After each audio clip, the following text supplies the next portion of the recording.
Add 5/6 plus 4/6. When adding fractions, you need to make sure that the denominators are the same. Well, the denominators are the same, so we're good. Now what we do is we add the numerators together. 5 plus 4 is 9. And keep the denominator the same, which is 6. Now you might notice this and think, oh, wait a minute.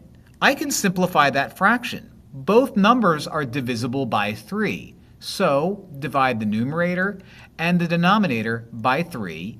And 9 divided by 3 is 3. And 6 divided by 3 is 2. But we have another issue here. This is an improper fraction. I want to turn it into a mixed number. So now it becomes a division problem. Let's see how many times 2 goes into 3. Well, 2 goes into 3 one time. 1 times 2 is 2. Subtract. And 3 minus 2 is 1. So no more numbers to drop down. I have a remainder of 1. So how do I turn this into a mixed number? Well, this one right here is going to be our whole number that goes out in front. The remainder of 1 is going to be our numerator.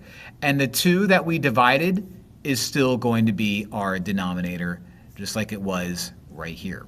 So 5/6 plus 4/6 ends up being 9/6, which simplifies to 3/2, which turns into 1 1/2.